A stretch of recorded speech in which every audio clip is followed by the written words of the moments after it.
All right, Amberly Lago, my friend, welcome to the Happy Hustle podcast. I'm so excited to have you.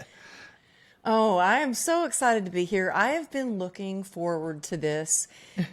We've had it scheduled for a while, and since then we've got to know each other and become friends. Yep. And so to finally get to be on your show is truly a blessing. And my intention is to just drop as much value as I can to all your amazing listeners and your audience. So I love your show, and I'm so happy to be here. Thank you. Oh, thank you, Amberly. I mean, really, you are a happy hustler through and through. And I've wanted to just bring you on the mic and share your amazing story of perseverance and grit and resilience and how you have just overcome adversity and how the happy hustlers can do the same. I mean, you're a peak performance coach, you're a TEDx speaker, you're a podcaster, best-selling author, but you really are a happy hustler. So I'm excited to dive into all that good stuff. Before we do, Amberly, I do want to ask you, what's something interesting about yourself that not too many people know? Maybe that one of my favorite pastimes is to tap dance, and it has always driven my family a little bit crazy. As I don't Yeah, stop tapping my feet, but yeah. I've always loved tap dancing.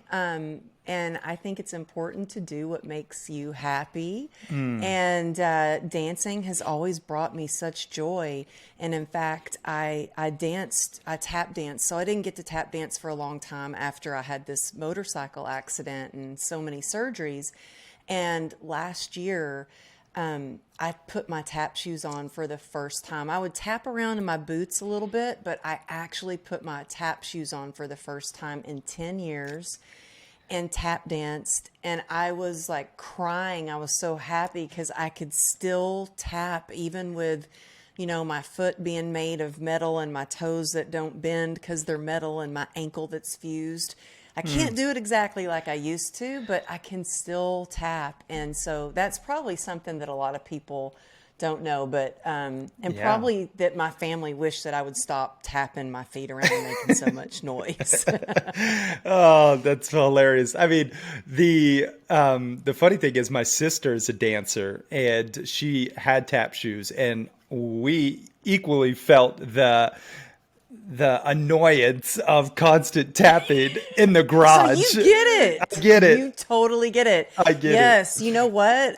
My husband actually even made me this big board. He went to Home Depot, got a board, like dusted it, like made it all nice, put like foam on the bottom of it, and stuck it in the garage, and was like, you know what? Can you go out in the garage and do that? And so yeah, I have an actual tap board now. Oh my gosh. Wow. Well, you alluded to it. And, typically with the Happy Hustle podcast, I like to just dive right into, the meat and potatoes and the value. But your story is so inspiring. And I really think I would be remiss if we didn't share it in detail with the Happy Hustlers. And you mentioned, a little bit about your leg, but talk to us about, you know, what happened and how this this accident transformed you into the woman you are today.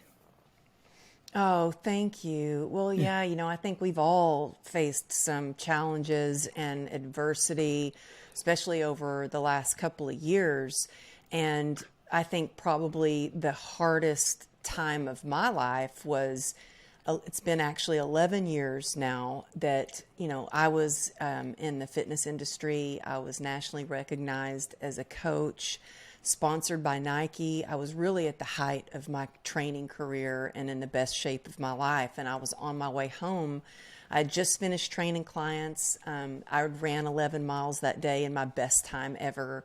Wow. I had just finished doing a fitness video the day before and got on my motorcycle. And there's just something about being on a motorcycle. It's just freedom. You can feel the wind in your hair, and there's something about it. You are just in that moment. And in that moment, I look and see this truck that's coming out of a parking lot, and I'm thinking, okay, he sees me. Well, he didn't see me. He shot out of the parking lot. I thought, I can't believe this is happening. And there was nothing I could really do but try to jump off my bike. So I let off the clutch. I tried to jump off my bike. It was too late. I got T-boned, thrown 30 feet, and then I was sliding across the asphalt.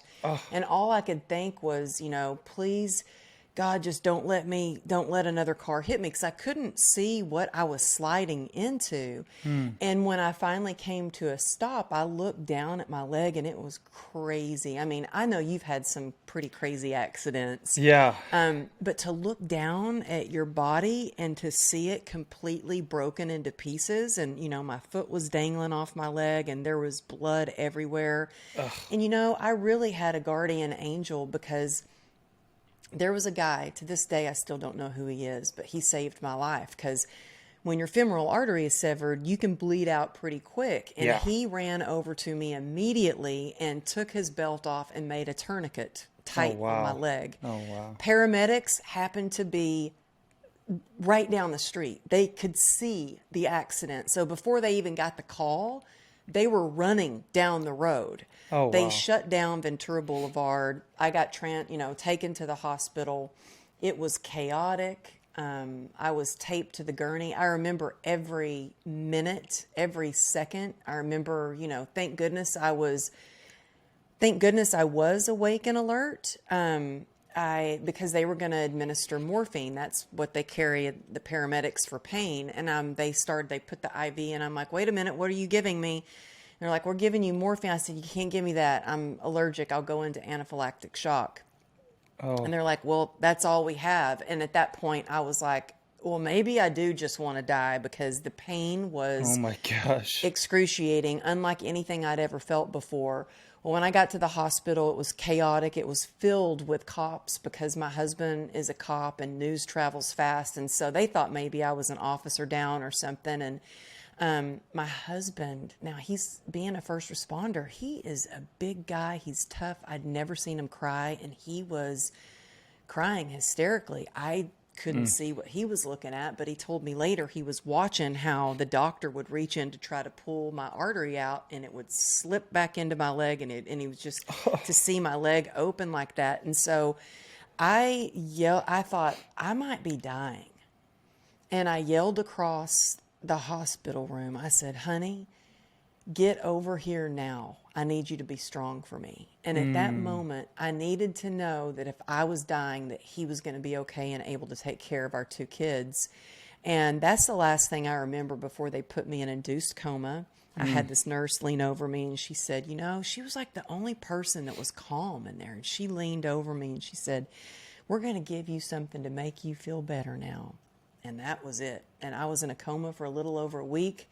When I woke up is when the first thing I learned is, well, I'm sorry. This is kind of like a war wound. There's nothing we can do for you. We're going to have to amputate your leg. And you only have a 1% chance of saving it. And Carrie, that was my hope. That 1% chance was the glimmer of hope that got me through what eventually totaled 34 surgeries, months in the hospital, in and out of the hospital after that, and excruciating physical therapy. But we saved my leg, and it's been a wild ride and a wild journey. I mean, I still actually have some pain because of a nerve disease I was diagnosed with from the trauma of my leg. But, I've had people ask me, would you change it? Would you take it back? And I wouldn't, because it has led me to learning who I am today, not what I did. See, I used to get caught up in what I did for that's who I am. I was, and I had like a huge identity shift, a crisis at first, because I was like, oh my gosh, who am I? I'm not the fitness girl anymore. I'm deformed. I'm scarred up. I can't walk. Am I going to be in a wheelchair forever? And so through that journey of hitting that rock bottom and being suicidal and climbing my way out of that and discovering who I really am has really led me to the most amazing people like you. And so if I hadn't gone through that, I'd probably be still living a pretty comfortable life with my, my little fitness business. But now I get to impact people more than one-on-one. I get to connect with people like you, and I get to share what I've learned about resilience.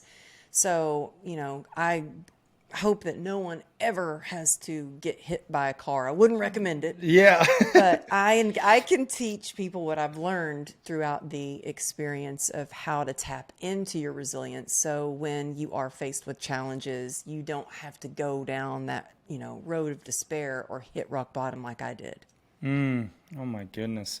Such a powerful story, Amberly. And, first of all, kudos to just your strength for persevering, because I got to say, being a avid motorcycle rider myself, I have a street bike. I grew up riding. I've had my license since I was, 15, 16. I was been riding since 15, legally 16.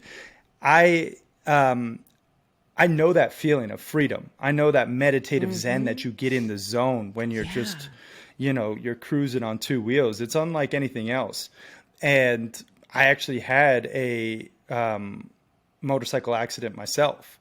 I was in Miami and I was going to a modeling job and I didn't wear my jacket, which rule number one when you're riding a motorcycle, wear proper safety gear. I don't know, were you wearing proper gear? Yeah. I was not wearing proper gear. You know what saved me is I had on my husband's brand new big backpack.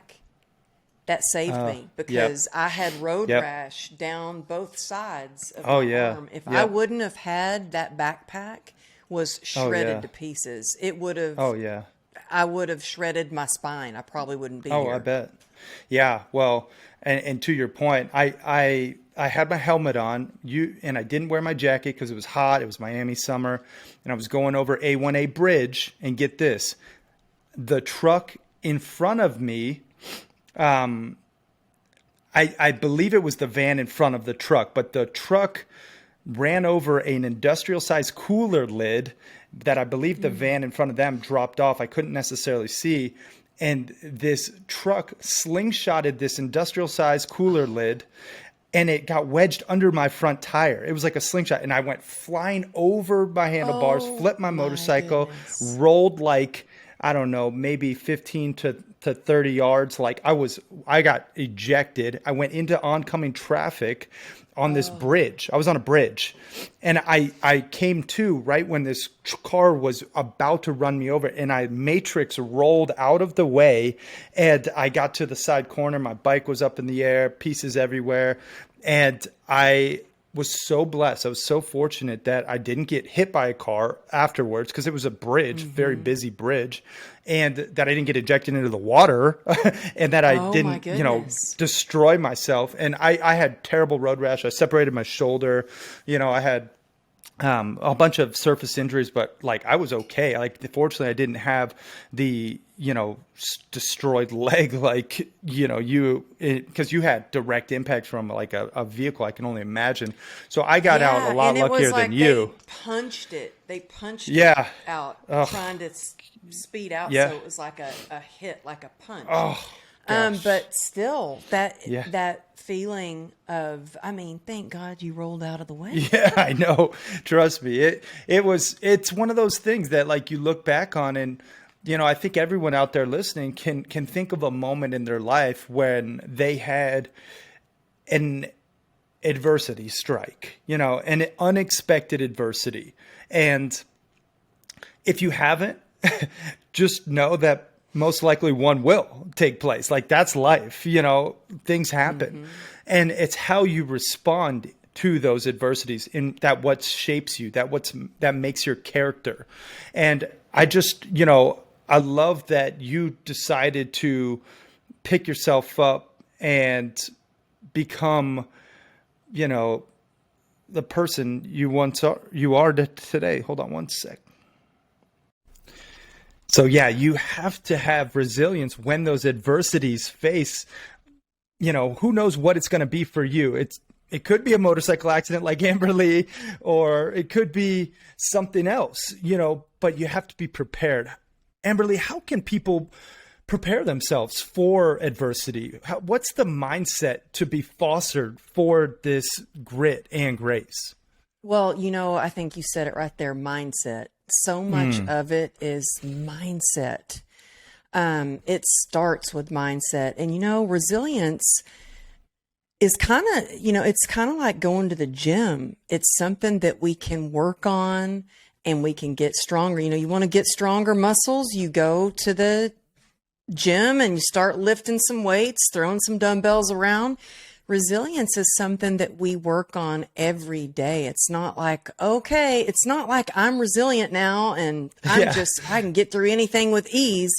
Like sometimes it's hard, but the more that I can work on my mindset on a daily basis, the more that I can work on my getting, a strong connection to my higher power every day, the more I can work on getting physically strong. Because it's not just about being tough or mentally tough. It's about being emotionally resilient, physically resilient. I mean, resilient in every way.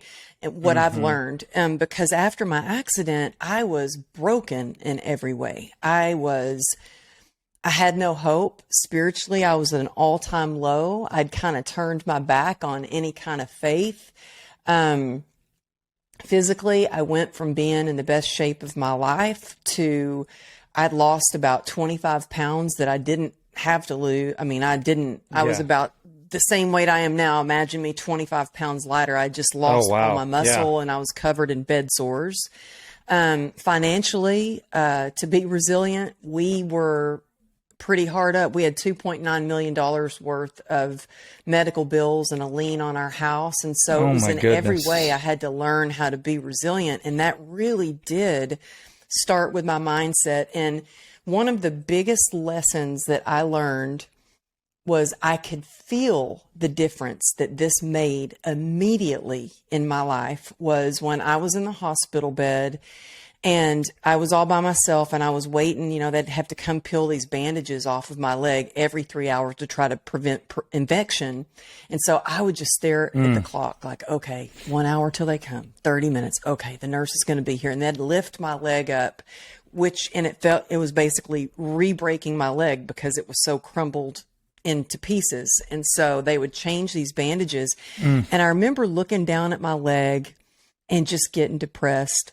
There was this infomercial on that had this beautiful girl, she's dancing on the beach and it's a big party. And I thought, oh my gosh, I will never wear a bikini again.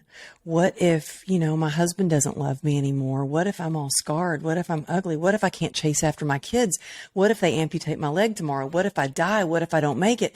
Like I was just spiraling into a depression of what if, and I was like, just stop. I can go down that road of despair, or I can choose to focus on what I'm grateful for and what I have right now and what I can do right now. And so I had this little notepad that a friend brought me and I just started writing down everything I was grateful for. And I know sometimes it's hard when you're in a really tough, crappy situation to get grateful, but it is possible. I mean, I was grateful for the nurses that were taking care of me.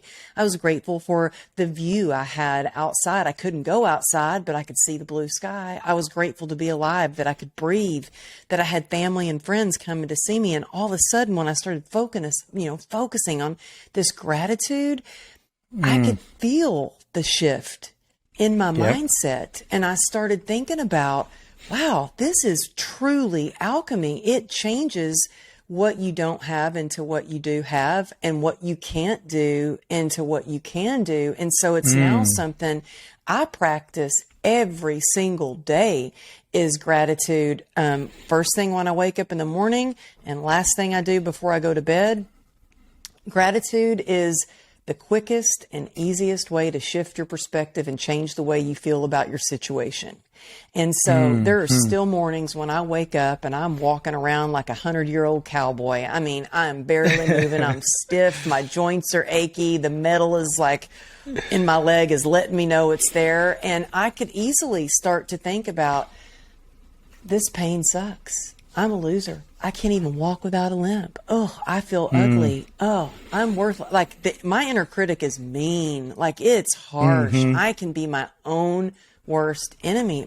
And I have to tame that inner critic And the way I do that, one way I do it is with gratitude. And I actually have 4 of my friends, and we call ourselves the God Squad. And we text each other every single morning what we're grateful for, 10 things.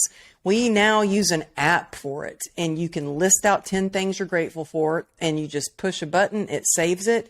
So on days where I'm feeling kind of crappy, I can go back in my log and read some of the things that I'm grateful for and some of the things that my friends are grateful for, and talk about shifting your perspective. When you share what you're grateful for and you read what somebody else is grateful for, I mean, my girlfriend was grateful that she was having her last surgery for cancer.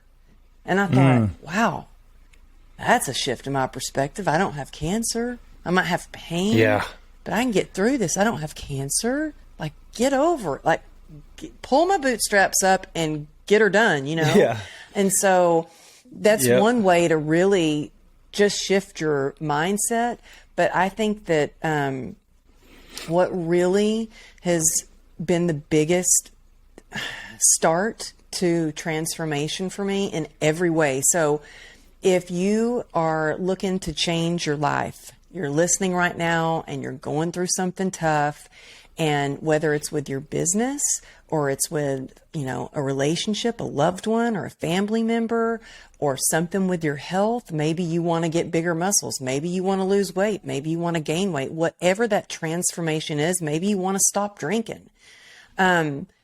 It starts, for me, it started with acceptance. And that was so hard for me because I did not want to accept that I was going to live the rest of my life diagnosed with this nerve disease. So this nerve disease I was diagnosed with, when I went into the doctor, they told, here I was thinking, like, you know what, Carrie, I can tell you're tough as I've gotten to know you. I'm like, man, you are one tough dude. Like, you just take a licking and keep on ticking. You just go. And that's kind of that athlete in you, like that toughness that I was like, okay, I've had injuries. You work hard to get better and you heal and you move on. Well, I thought, okay, I'm getting better. I'm on my crutches. And I went into the doctor and he's like, oh no, you have something really serious. And I'm like, yeah, dude, I got hit by an SUV. It's pretty serious. He goes, no. I was like, dude, yeah. He goes, no, you have complex regional pain syndrome. This is really serious. There's no known cure. Your life is never going to be the same. You need to go home and get back in your wheelchair. And I was like, okay, for how long?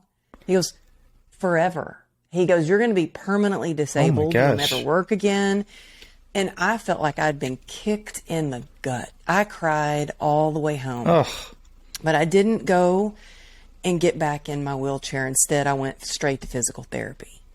And I said, I got some news today. And he said, well, you don't even have an appointment today. What are you doing here? I said, well, I just learned that I've got this nerve disease and I'm going to have to work harder than I've ever worked before if I want to have the life that I've always imagined. And that took me really being an acceptance for what I'm going through. Like, I had to accept that I had the nerve disease so I could take better action steps to take care of my health, because I was in denial. I was like living this double life of trying to pretend like I didn't have it, which was crazy. It's like somebody that's diabetic not taking insulin, just pretending they don't have diabetes. Yeah. You know, we heal what we reveal. And I was so, I was trying to stuff it down and cover up the pain. And I think a lot of us do that. We don't talk about the pain. We put blinders on, or we distract ourselves either by working too much or drinking too much or eating too much or shopping or speed dating or whatever it is to not look at the big white elephant in the room. And I had to really get into acceptance, radical acceptance, and have some self-awareness before I could start to truly heal, let those feelings come up, address what I was doing in my life that was not working for me,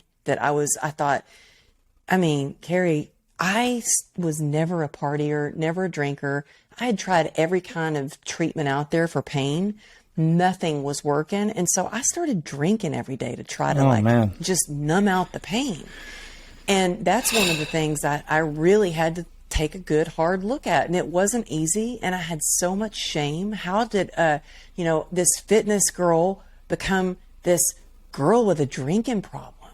And it really took a lot of courage to ask for help for that. But when we ask for help, when we have acceptance for where we are and we can learn to ask for help, it is life-changing, no matter what you're going through, whether it is for something like drinking too much, like me, or whether it is something like trying to figure out technology or be an entrepreneur or do a startup or promote a course or start a podcast.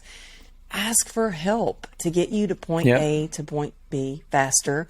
And something I've learned is, we don't have to do it alone. I felt so alone. And I realized when I started to share, there were so many people that were going through something so maybe not exactly the same as me, but pretty darn similar. And when we can meet people and connect with people who've already gone through something similar, that gives us hope. And all we need is that little glimmer to keep us moving forward. Oh my goodness. So well said. I mean, wow, a lot to unpack there. A couple things that I want to echo. That was a long answer, wasn't it? It was a great answer. I'm sorry, that was a long answer. No, it was fantastic. I want to recap it for the happy hustlers. First and foremost, gratitude. Gratitude has the power to get you out of your own head and into your heart and to really shift your perspective. And at any given moment, we can find gratitude for something in our life, probably multiple things. And I journal gratitude every single morning, 5 to 10 things that I'm grateful for every morning. And it's changed my whole perspective. And I've been doing it for at least a decade. And it's something that I think every single person needs to just re-examine what they can be grateful for. And it's not a one and done thing. It's a daily practice, right? So I really love that you mentioned that. The second thing you said was we heal what we reveal. And I really think that is such a powerful statement. We heal what we reveal, because I think a lot of people are dealing with trauma, pain, adversity on their own. And it's tough to go about it on your own. It's tough to overcome adversity without getting help many times. We need external circumstances and variables and people to support us. And, this is a concept that I'm not too good at. I'll be honest. Everly, you were right. I was terrible at it. I was too. And, I have always prided myself, if that's even a word, prided, myself on being a warrior, just resilient. And my dad was very tough on us. He, man's man, one of, 6 kids, and just left home at 16. And he wanted us to forge our own path. And if there wasn't blood, I don't want to see any tears. And if there was blood, go to your mom, and it's like, he didn't care. And it's like, we were raised tough. And, I've been through my adversity growing up and just going through early on, I had anger issues. I was dropped on my head as a child, so I had a really bad stutter, and I just was super angry because I couldn't speak.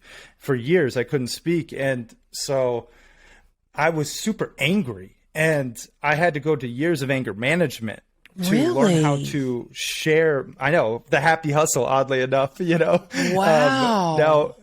Now you hear, I mean, and now you don't stutter anymore. I don't stutter, maybe sometimes when I'm, under the influence, but no, I don't do that much either. Yeah. Well, because my brother stutters, and I just wondered what you did that helped my mom's a chiropractor by trade, and she studied under Dr. Larry Webster this cranial sacrum technique to move the, I think it's the cranial sacrum bones in your skull, and she cured my stutter over a series of adjustments, and it's something your brother maybe wants to look into, and I can connect, that's amazing. Anyone who stutters, it's something that can be, I believe, for the most part, at least in my case, cured.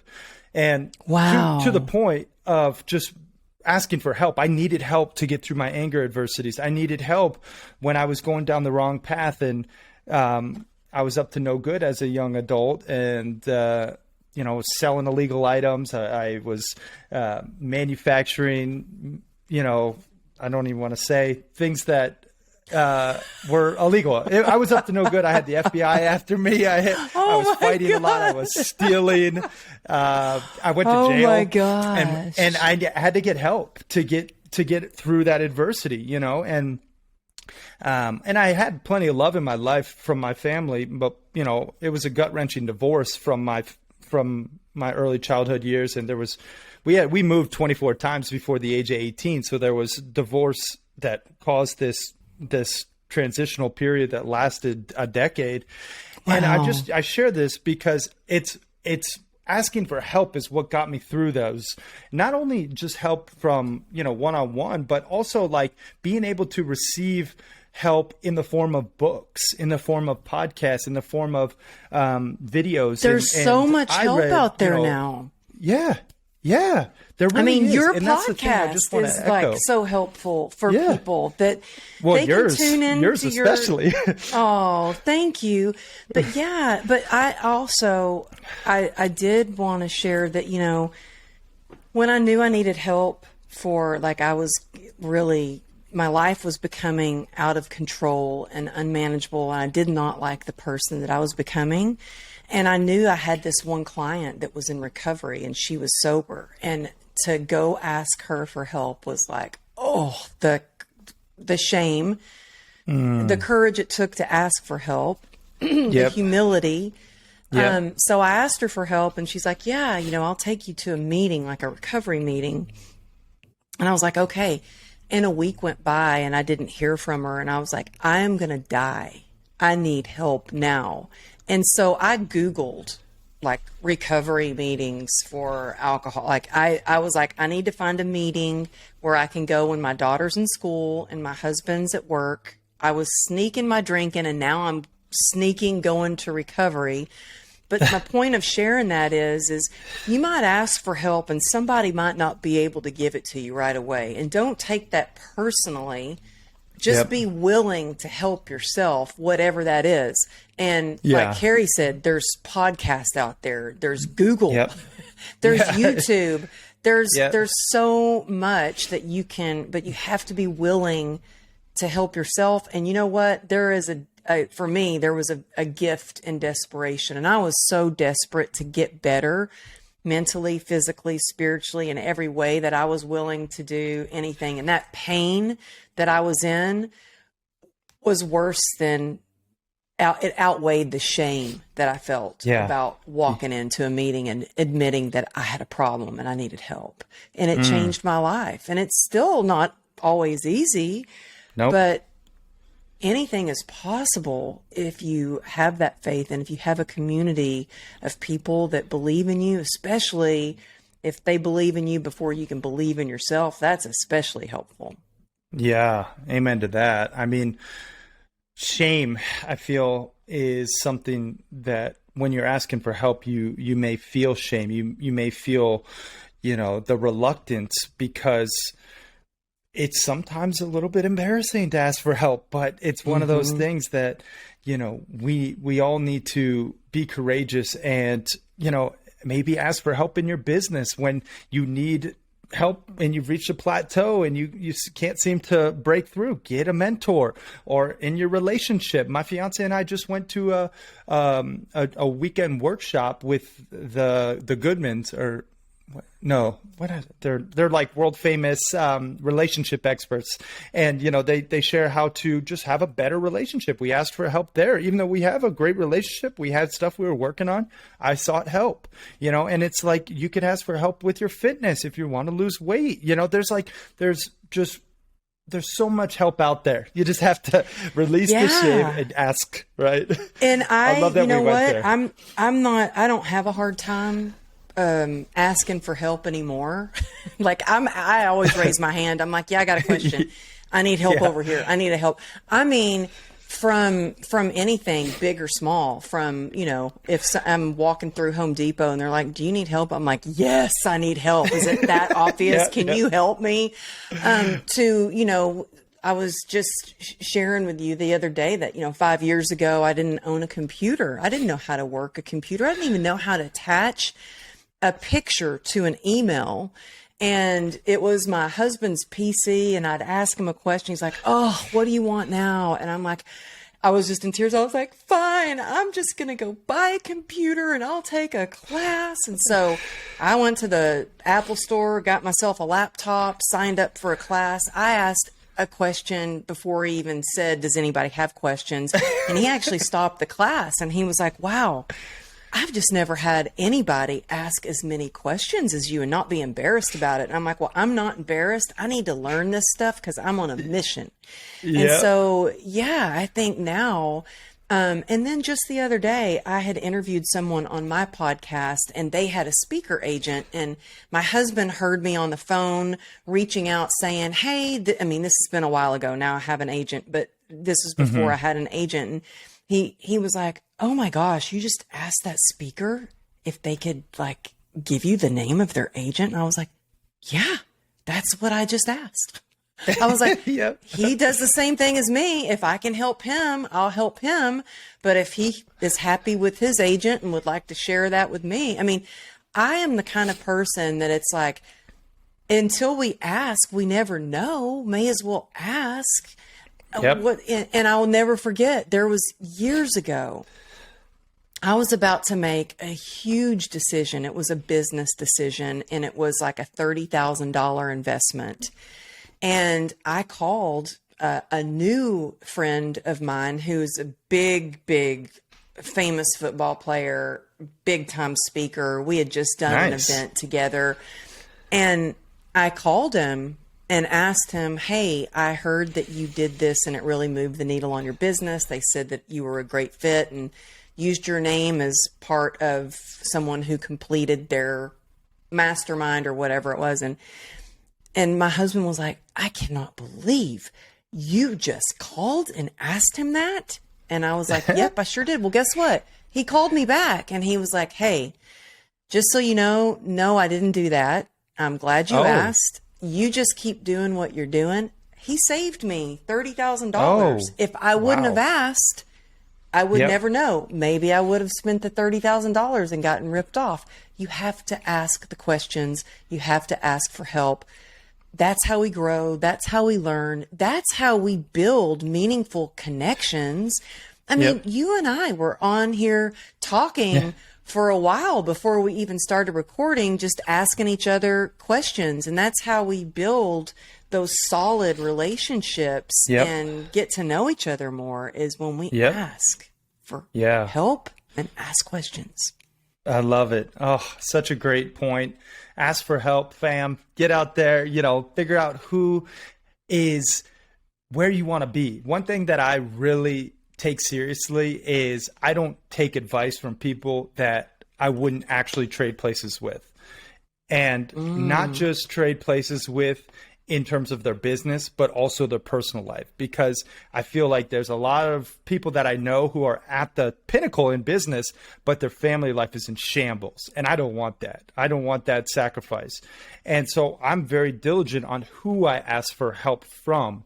And like Amberly said, she asked someone who said that, or was a part of this company's marketing campaign, but really wasn't. And so she asked and saved her, $30,000+, who knows?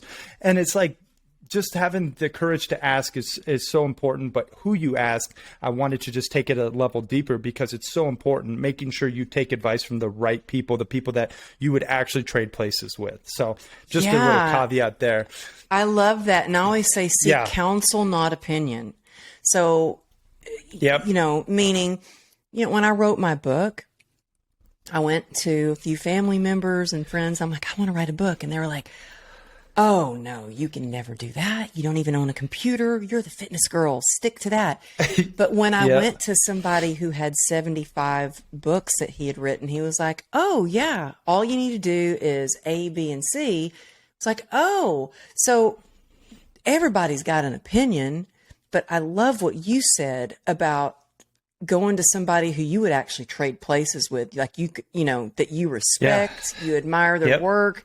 And so I am a firm believer in that. Like, go to people who have already achieved what you want, what you wish to accomplish. So I wouldn't get advice about book writing from somebody who had never written a book.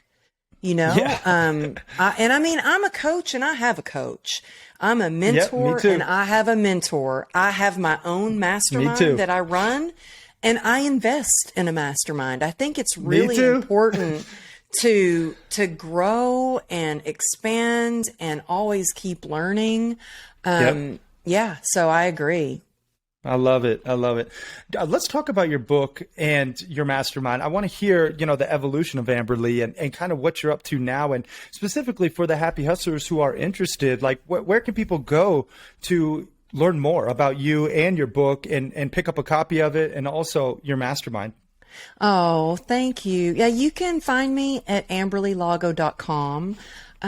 You can text me and you'll get your free downloadable. I've got this playbook. I like to call it play instead of workbook, because I want people to have fun. I want them to have that happy hustle, So they can get their free downloadable playbook if you just text the word GRIT, GRIT, to 818-214-7378. And it will give you the 5-step guide to tapping into your resilience to overcome adversity.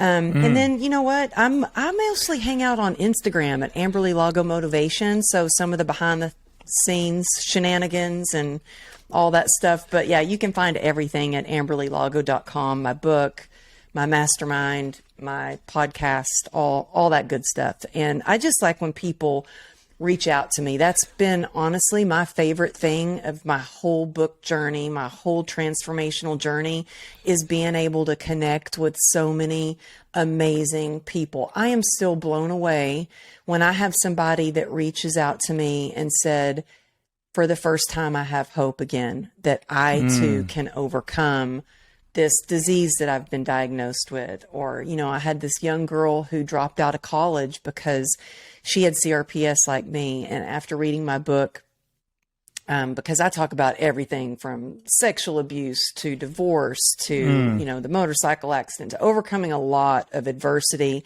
and turning tragedy into triumph. But she read my book and she moved out of her parents' house. She's working a job and she's going to college. And I'm like, oh, wow. That was worth the 2 years that it took me to write that book right there. That's like, it just makes my heart so full so happy when I hear that. It's been an incredible journey, but I love when people reach out to me and I get that spurs me along, when I get somebody reach out to me like that. Yeah. Oh, amen to that as well. I highly recommend everyone checking out amberlylago.com. Pick up a copy of her book for sure. And, if you're interested in going deeper with Amberly, the mastermind, tell us a little bit about the mastermind, because I love masterminds. I think masterminds have exponentially expedited my success in so many ways. But I just think if you're not a part of a mastermind, you really need to be. Like, even if you create your own, Heck, so talk to us about yours. It is a mastermind is what really moved the needle on my business. And I loved being in a mastermind so much that I actually went and got certified by the Mastermind Association to run my own and hold it the way that, and then I put my own spin on it. But mine is really a mastermind. It's a small group, 15 people max. We've already started. I'm not sure when this episode is going to come out, but we start our next mastermind on Saturday. And it's really for people who have a message that they want to share. We all have a story, and how to get on stages. Well, first of all, how to share your story, how to speak on more stages, how to start your own podcast or YouTube channel, how to optimize your social media and really build your influence and your impact. And so you can make more income. too, Yeah. as a bonus, make more income. So it's really Yep. coming together, and it's not just me coaching the whole time. There is one-on-one coaching with it, but I have experts that come in. So expert podcasters, producers, publishers, speakers, and New York Times bestsellers that come in, and the thing I like about my mastermind is you know what? There was one time I got in a mastermind and I got on and I'm like, wait a minute, there's 150 people on here. That's not a mastermind. That's like a big coaching call or something.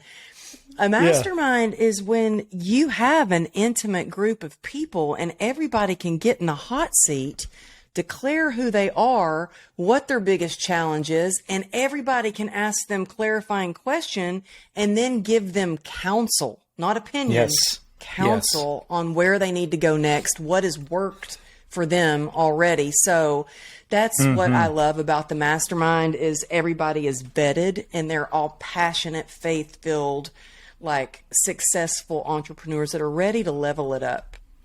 I love I mean, that. I could talk about it all day. So I was like, Yeah. okay, keep it short, Amberly.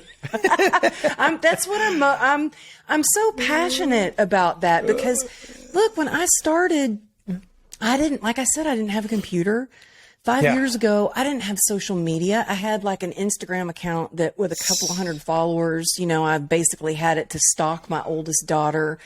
And when I found out like I needed to get myself out there and learn how to brand and market myself if I wanted my book to be out there, then I had to learn how to do it. And I learned from doing it from the ground up, from every day getting gritty and taking the time to invest in my vision is how I learned and how I built it up. And so I'm passionate about sharing what all I've learned and also sharing the mistakes that I've made. Yep. So other people don't have to make those mistakes. So they save money and time. Oh, that's it. Yeah.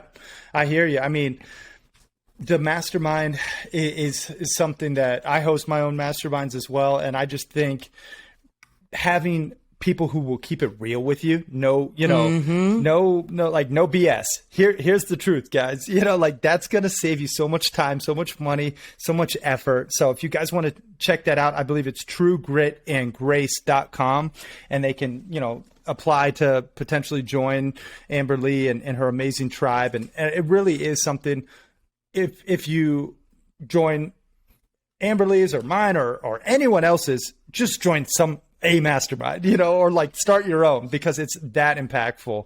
Really great points there. And I just so awesome that like you literally had no laptop 5 years ago and here you have millions and millions of followers and you've been featured on all sorts of like mainstream media and you have a viral TED talk and just like podcast that has such a great reach. And it's like, here you are just a beacon of what's possible. You know, and I just think it's inspiring for people to hear because I think we all make excuses, you know, I don't have I'm not tech savvy or, you know, I didn't get hit by a motorcycle. I don't have adversity to share or, you know, or whatever excuse, like your self-limiting beliefs, but it's possible for you. And I hope the happy hustlers out there listening, you really take this, you know, this content into your heart and allow it to fuel action because it's now, you know, within your reach, you have the knowledge, you have someone like Amberly with the roadmap and myself with the roadmap, but now it's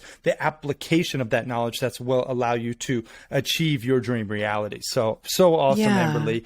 And I hope that you're listening and you take action. It's one thing to listen and feel a little inspired, but I really want you to take action every single day. What's one thing, even if it's small, take action towards your big vision.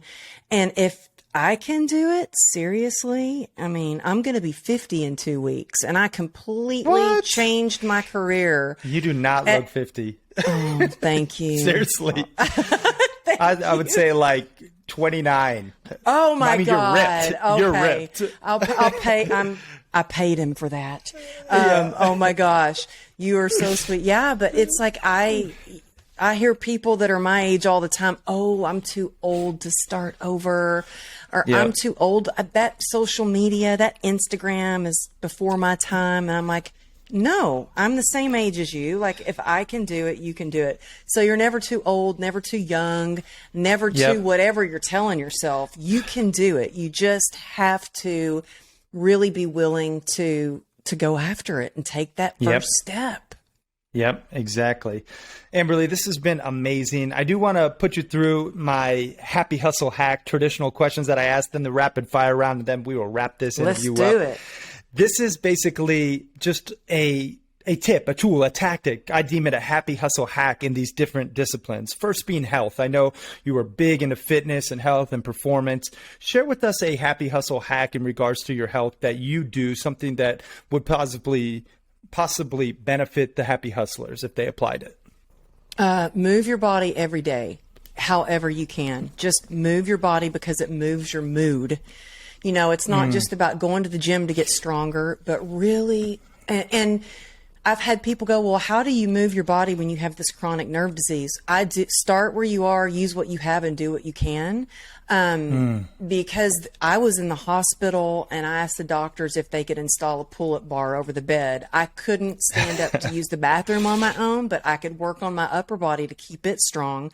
So whatever you can do, you know, there are days when my leg does hurt really bad. And so I still go to the gym and I do upper body. Or I might, you know, be able to go for an easy walk. But whatever you can do to move your body, because those endorphins combat pain. It actually fights inflammation. It just makes you feel good and it builds your confidence. So move your body however you can. Yep. Love that. Move your body every day. And fun fact, if you stretch every day, it actually will add 7 years to your life. So there you go. Oh, yeah. I stretch every day. Yep, there you go. Now, I want to ask about money. I think money's a really important topic. You know, I know you've made a bunch. I know you were like, you know, in debt. In the hole a bunch. In the hole a bunch. I've been both, you know. What is a happy hustle hack in regards to money? Maybe something you do to save, invest, or spend wisely that you can share with the happy hustlers.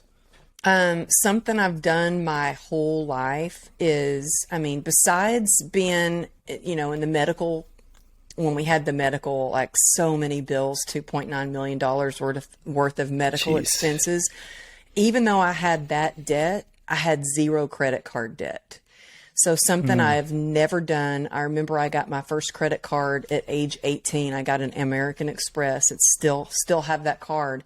I pay my credit card off every single month. I never have credit card debt. And so I don't live a champagne lifestyle on a beer budget.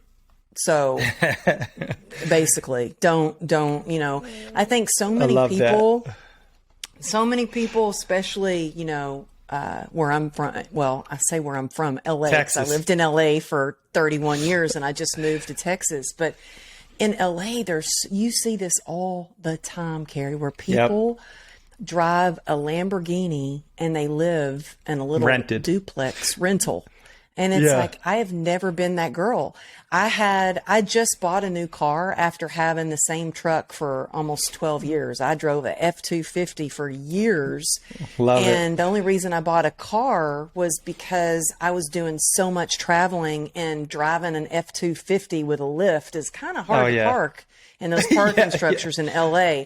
And so now that I'm in Texas, I'm like, I keep saying, dang it, I wish I had my truck. But you know what? I love my car. It's the first car I've ever had, but it's nice. But don't be living some champagne lifestyle on a beer budget, you know. Save a little bit. Like, I always invest. But you know, we all have this relationship with money, and you might hear people say, save your money, don't save your money, invest your money. But you know what? It's for me, because I didn't have money growing up. We were, I don't even know if you'd classify us as blue collar. We did not have much. And so for me, having some savings in the bank is what makes me feel comfortable. So what is that number that is going to make you feel safe? Safety and feeling safe and being safe is really important to me. And so I have a set number in my head that, okay, I've got this much liquid. So, okay, I feel good. Like, I can You know, something happens, I get hit by a car or something, I'm good. I can be off work for a few months, you know. But whatever that number is, I think it's important to yes, invest, but save too. I like having a little nest egg for me. It just makes me feel better. For sure. I love that advice and that quote. You can't have a champagne lifestyle on a beer budget. I hope that's an Amberly exclusive. You need to trademark that and put it on a t-shirt. Seriously, I would wear that. Anyway, let's talk about spirituality. Spirituality, you know, for me, it doesn't necessarily mean one God or another. It just means having faith, believing in a higher power, you know, and I think it's so important to have faith. What is a happy hustle hack in regards to spirituality, something that you do that you could share with the happy hustlers? Well, I definitely believe in higher power. And for me, there's no way I could have gotten through all that I went through with 34 surgeries and being in my darkest moments, living out of a bottle.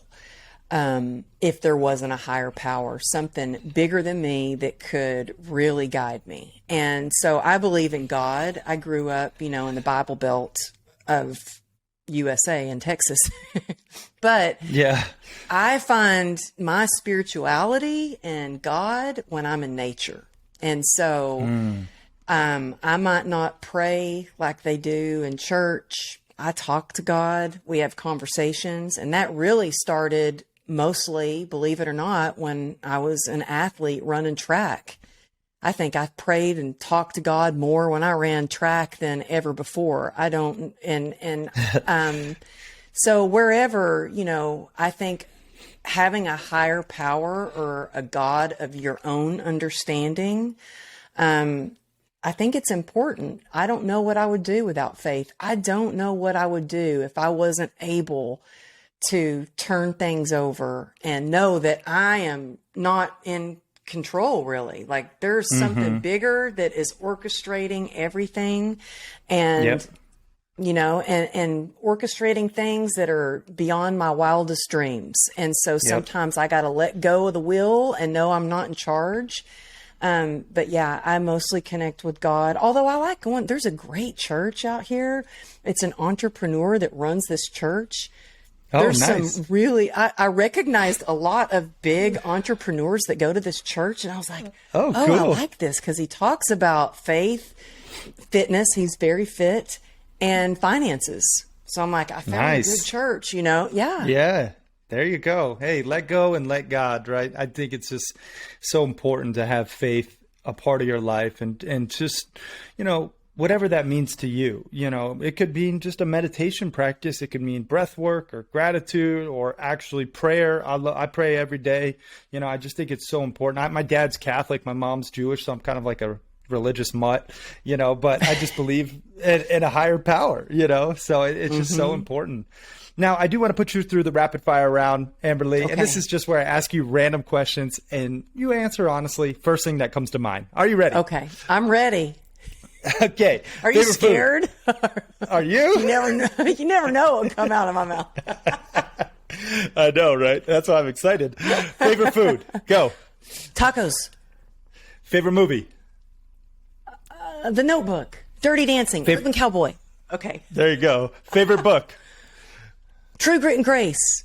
Favorite workout? Hiking. Hiking. I like that. What's your spirit animal? Oh, gosh. I don't know. What came to mind? Horse? That's horse, a good maybe? One. I don't know. We're both horse lovers. I like that. Best business advice? Just start. Progress over perfection. If you could have one superpower, what would that superpower be? World peace. Oh, there you go. I would like put my arm out and peace would be everywhere. There would be no war. It would just be love. I love that. But it would be cool to have some Wonder Woman cuffs too. You know? Yes. Like shoot off bullets. That would be pretty cool. Wonder Woman's Peace my favorite. Bullets. There you go. Peace bullets, yeah. 3 things you're most grateful for. My health, my children, and that my husband keeps me laughing. There you go. And if you had one billboard for the world to see with your last piece of content on it, what would that billboard read?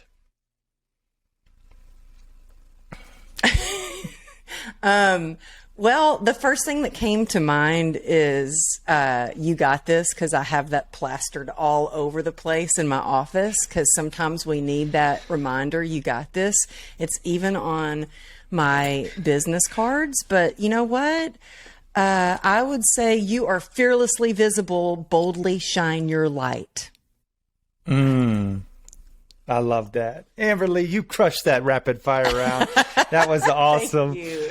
I just want to take a moment, though, for real, and just acknowledge you for just sharing your love and your light and your wisdom with myself and the Happy Hustlers. I mean, you truly are an inspiration, and just what you've overcome and what you continue to overcome in your life is it's powerful. And I hope the Happy Hustlers just, heed your message and take action on what you've, set forth in the world, your book, your podcast, your mastermind, you're just how you show up. It's inspiring, and I'm just grateful to know you. So I just wanted to acknowledge you. Well, thank you. I'm so grateful to be here with you and the Happy Hustlers. And I love all that you do and the movement that you're creating to help people so they never burn out. Yeah. And they can stay happy and take care of their health and their business and their personal and professional lives. And so I love what you're doing. I can't wait to have you on my show. It's coming up soon. So yeah. I love hanging out and talking with you. And I can't wait to dig more into your story about your bad boy days. Who knew? Yeah, I know. I don't talk too much about those. You were definitely my kind of guy. Man, I'd spot somebody like you. I'd be like, yeah, I like him. The bad boy. Funny. Yeah. The one on the motorcycle that's going to the modeling audition. I like him. Yeah. Oh, that's hilarious. Well, thank you for those kind words. And, I just want to give you an opportunity to say any final words to the Happy Hustlers before I ask you the last question. And go ahead and just mention the best place for people to connect with you again online.